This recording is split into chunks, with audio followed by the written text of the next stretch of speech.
Currently, there are approximately 27 million people enslaved throughout the world, with 2.5 million located right here in the United States. Each year, 600,000 to 800,000 more people are being trafficked worldwide. After drugs, humans are the second most trafficked item in the world. The United Nations estimates that 700,000 to 4 million women and children are trafficked around the world for purposes of forced prostitution, labor, and other forms of exploitation every year.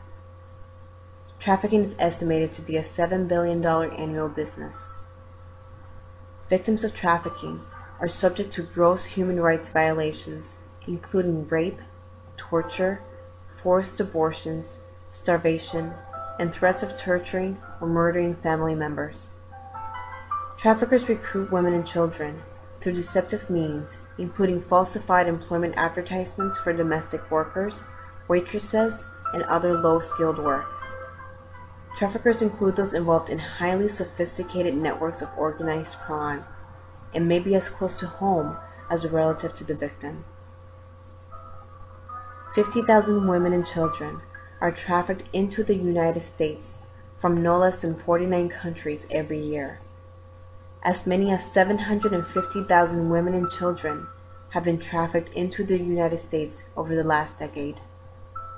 According to the United States Department of Justice, an estimated 200,000 American children are at risk for trafficking into the sex industry each year. Nearly every country is involved in the web of trafficking, either as country of origin, destination, or transit. Florida is one of the top 3 human trafficking destinations in the U.S. My friend's a girl, so I can take this drink. And so I went ahead and drank the drink. That's one thing people think. If you start drinking, it's your fault.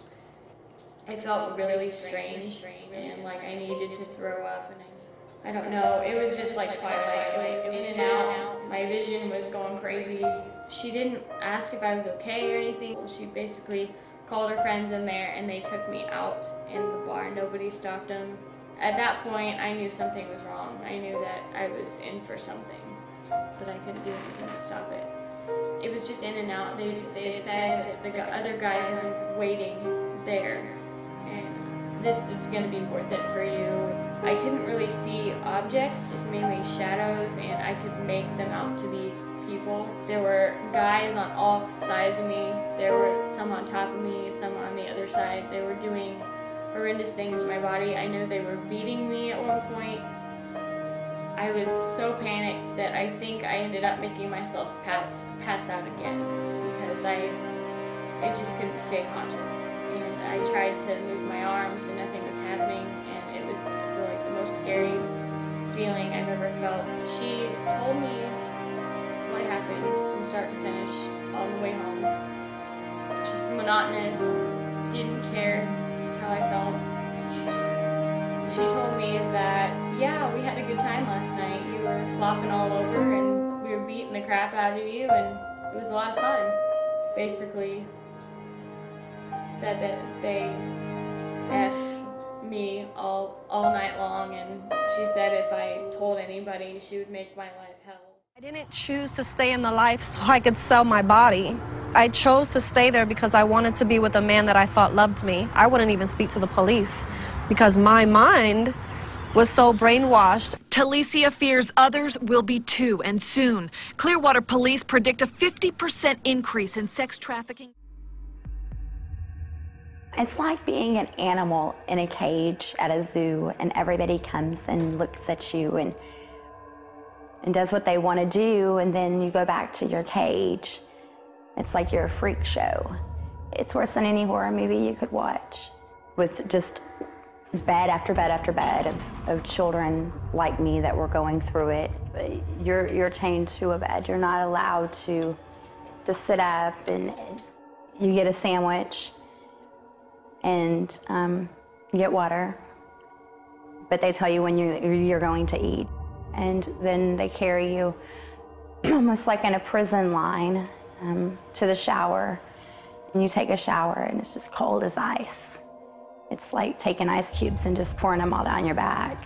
And then you get ready to go and do your nightly responsibilities.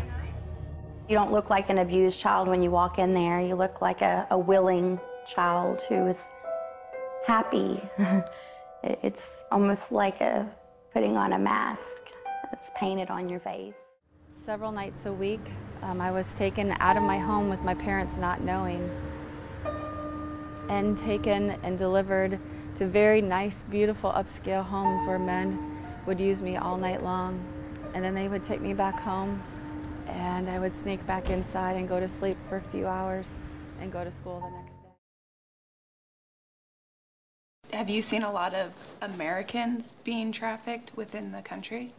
Yes. Kara is 15 years old, and her mother is a drug addict and began to sell her to her boyfriend, who would then sell her. And she goes on chat rooms and lets people know what time, and then they go to her site and at 3 in the morning view her pornographic images. They can then sign up to be with her for an hour or two, and the boyfriend of her mother was pimping her out. The vast majority of trafficking is domestic trafficking. It's trafficking of people who were born in the United States, who grew up in the United States. Experts estimate that as many as 300,000 youth are trafficked in any given year. Then one day I was at the trolley station here in National City on 8th Street, and some guy, well, he actually slapped my face and then just knocked me down really hard. He was really big. I woke up in TJ. There's about 25% more trafficking of domestic native-born Americans than there is of trafficking of people into the United States for purposes of commercial sexual exploitation or labor trafficking.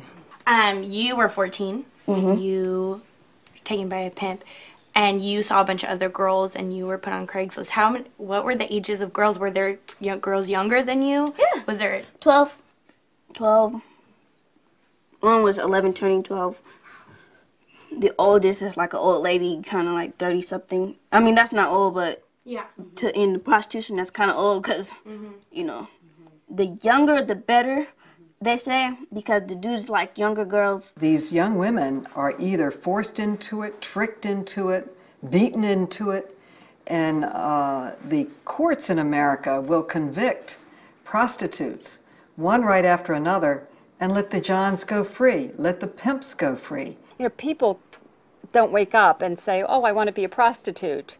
Usually what pushes people into prostitution, and I say people because sometimes men and boys are prostituted as well, are experiences of abuse and exploitation. You know, the average age of entry into prostitution in the United States is 13 to 14.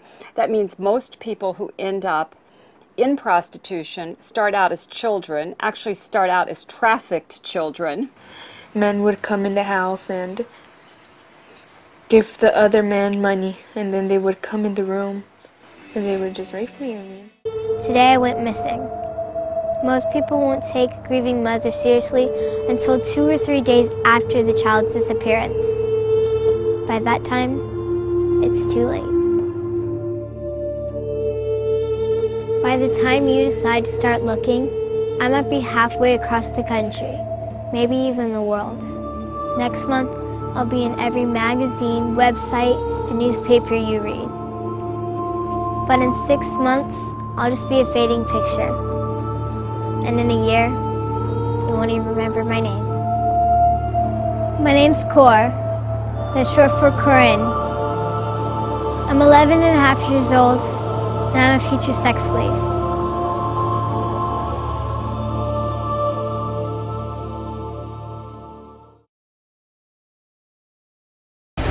He is just one of the dozens arrested in the corruption sweep, but what Isaac Rosenbaum is accused of kind of stands out.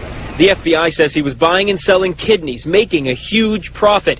In the complaint against him, the feds say they sent in an undercover agent along with this man, Solomon Dweck, an informant. They told Rosenbaum they wanted to buy a kidney. He agreed, at one point saying, "I'm doing this a long time," then warning the pair, "Let me explain to you one thing. It's illegal to buy or sell organs, so you cannot buy it.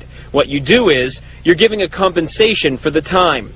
Well, that compensation was $160,000, and he wanted half up front. When asked why so much, the agent says he responded, "One of the reasons it's so expensive is because you have to schmear all the time." The agent understood schmear to mean pay people to look the other way.